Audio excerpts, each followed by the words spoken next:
दोस्तों reciprocal promises क्या होते हैं, आइए रेसिप्रोकल प्रॉमिसेस को समझते हैं। एज यूजुअल हम एग्जांपल के जरिए समझेंगे, एग्जांपल्स देकर समझेंगे। हमारा पहला एग्जांपल है promiser not bound to perform। ये definition, promiser not bound to perform unless reciprocal promisee ready and willing to perform। ये है सेक्शन 51। ये क्या कहता है? promiser not bound to perform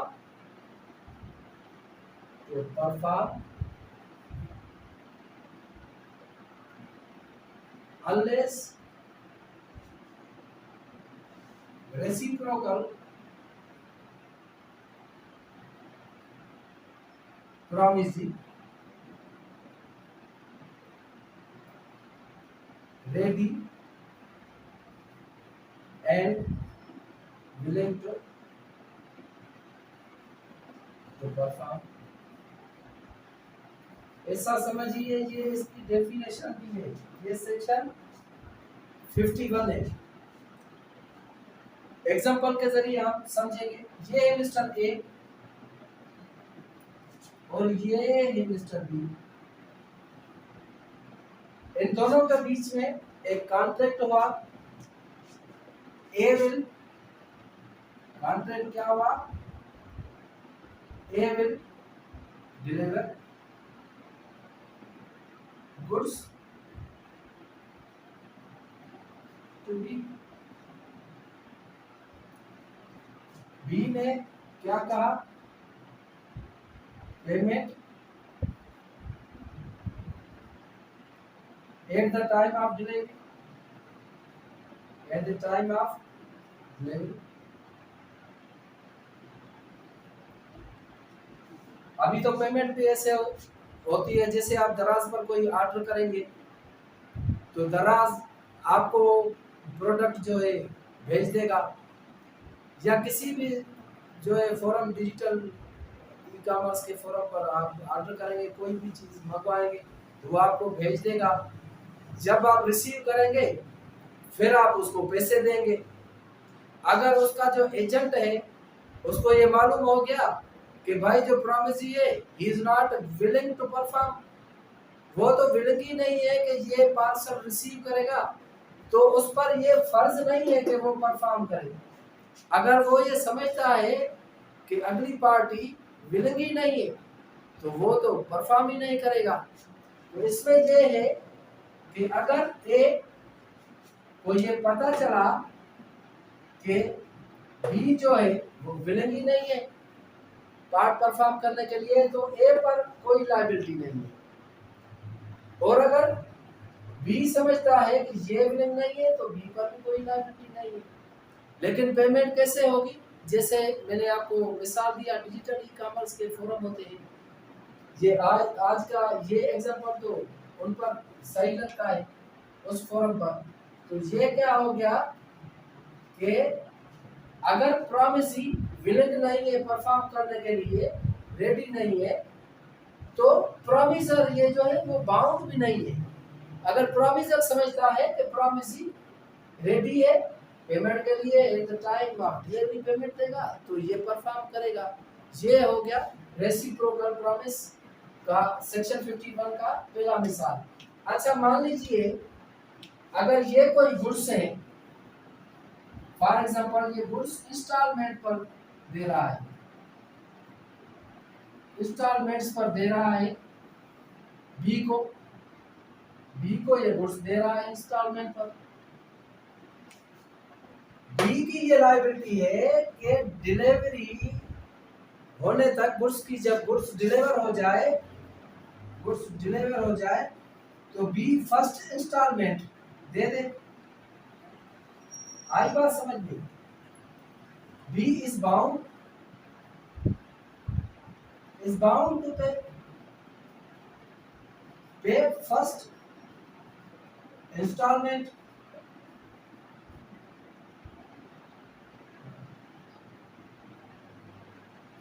instalment अगर बी पहली इंस्टॉलमेंट देने के लिए विलिंग ही नहीं है, अगर ए को ऐसा लगता है कि B is not willing to perform, तो ए बाउंड नहीं है, प्रॉमिसर बाउंड नहीं है, क्योंकि ये रेसिप्रोकल प्रॉमिसेस है। रेसिप्रोकल मींस बाहमी, जिसको आप उर्दू में बोलेंगे बाहमी, बाहमी प्रॉमिसेस होते हैं, यानी वो जब डिलीवर करेगा चीज तो फिर पेमेंट लेगा, जैसे अभी डिजिटल है। अच्छा, इसमें जो सेक्शन 52 है उसका एग्जांपल देखते हैं। सेक्शन 52 का एग्जांपल ये क्या कहता है? Order of performance, order of performance of reciprocal promise.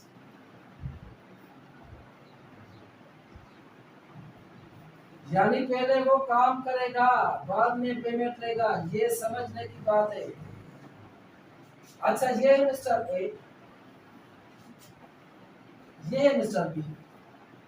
Mister A mister B से कॉन्ट्रैक्ट करता है कि ये काम करेगा, विल डू सर्टेन वर्क,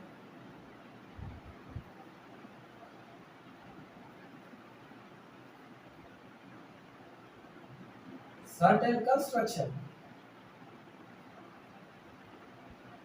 ये कंस्ट्रक्शन का काम करता है। तो ये जो इसका बी का घर है वो बी का घर बनाएगा, बी के घर में एक खास काम करेगा। तो अगर ए काम मुकम्मल नहीं करेगा तो B is not bound, B is not bound to pay या bound to perform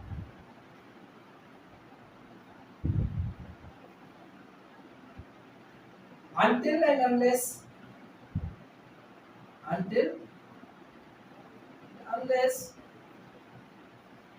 A complete his work, जब तक ए काम मुकम्मल नहीं करेगा तो बी उसे पैसे नहीं देगा, तो बी बाउंड नहीं है। तो अभी समझ में आया? Section 52 of contract act 1872। दोस्तों, ये बहुत पुराना एक्ट है, इसीलिए इसमें जो अक्सर अमाउंट डिस्कस होता है ना, वो भी पुराने जमाने को लेकर होता है, 100 रुपया, 1000 रुपया, ऐसे जो है एग्जांपल्स आते हैं। सेक्शन 52 आपने समझ लिया। आइए सेक्शन 53 की तरफ चलते हैं।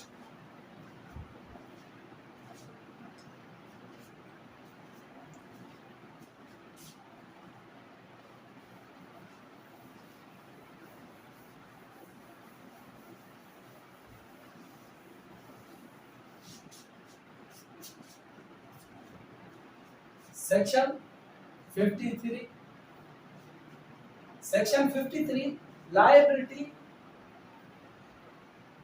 लायबिलिटी के बारे में बताता है भाई। ये लायबिलिटी ऑफ पार्टी प्रिवेंटिंग, जो मना कर रही है पार्टी, प्रिवेंटिंग इवेंट। ये तो चार लफ्ज है, अगर एग्जाम्पल नहीं देंगे तो इसको समझेंगे ही नहीं। तो आइए एग्जाम्पल का सहारा लेते हैं। ये है एग्जाम्पल, वो mister A mister B, change कर दे कोई मसला नहीं। सोचेंगे कि यार सर ए और बी का एग्जाम्पल देता है, तो हम इसे करते हैं मिस्टर एक्स, इसे करते हैं मिस्टर वाई। अब सही बात, तो मिस्टर एक्स और मिस्टर वाई के बीच में एक कॉन्ट्रैक्ट हुआ। Mister x will do certain work, कोई भी काम, वर्क ऑफ बिल्डिंग या कोई भी काम, बिल्डिंग का काम करेगा। And mister Y will pay 1000 rupees. 1000 rupees.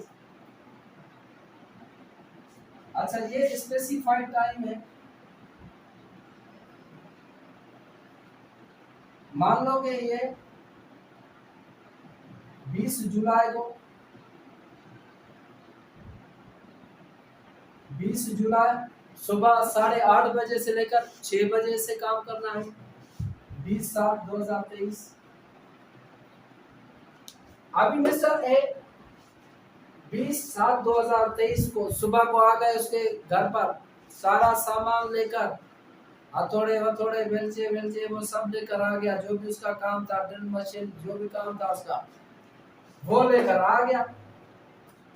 अभी मिस्टर वाई इसको मना कर रहा है. मिस्टर वाई सेज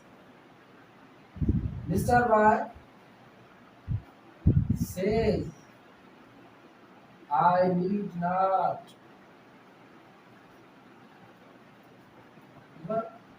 मुझे काम नहीं चाहिए भाई, मुझे काम की जरूरत नहीं है, मुझे काम नहीं चाहिए. I am preventing you, don't do anything. preventing you, don't do any work.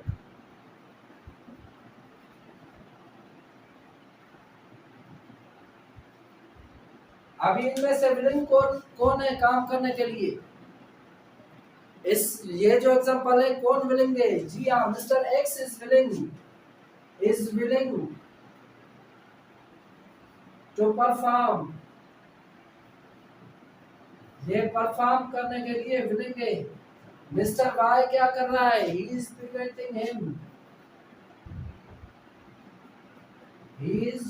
Preventing him.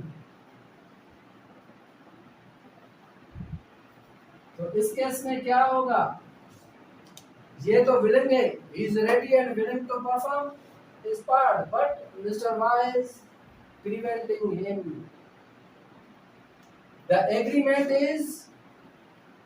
The contract is voidable on the option of X. तो X उस पर केस कर सकता है और ये बाउंड है कंपनसेशन के लिए. जो भी उसका नुकसान हुआ, नुकसान की भरपाई करने के लिए इसे तैयार होना पड़ेगा. उसका नुकसान हुआ, हो सकता है वो मिस्टर वाई के पास काम पर नहीं आता तो किसी दूसरी जगह पर काम पे जाता, तो उसको काम मिलता और वो कुछ कमा लेता. लेकिन मिस्टर वाई ने वादा किया था कि भाई सुबह काम करो, मैं तुम्हें 1000 रुपया दूंगा काम का. और सुबह जब मिस्टर एक्स आए तो उसने कहा नहीं भाई, मुझे काम नहीं चाहिए अभी, और ये बंद करो सब, अपनी ड्रिल मशीनें ये वगैरह ले जाओ. तो कॉन्ट्रैक्ट क्या हुआ? कॉन्ट्रैक्ट वाइडेबल हो गया. एंड ऑप्शन ऑफ एक्स चाहे तो उसे सू कर सकता है, कोर्ट में केस दाखिल कर सकता है, उसे मजबूर कर सकता है कि वो कंपनसेशन भरे.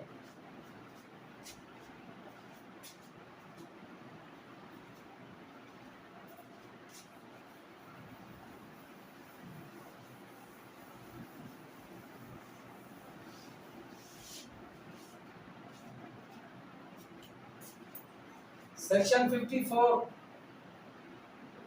of the said act. Default in that promise.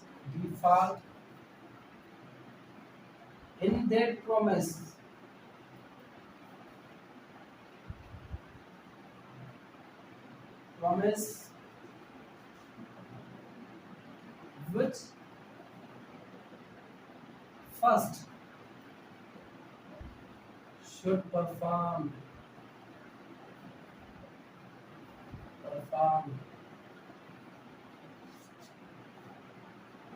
ये भी हम एग्जांपल के जरिए ही समझेंगे. एग्जांपल नहीं देंगे तो हमें इस सेक्शन का कॉन्सेप्ट समझ में ही नहीं आएगा.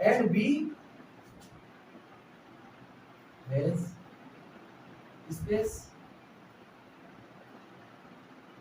in ship.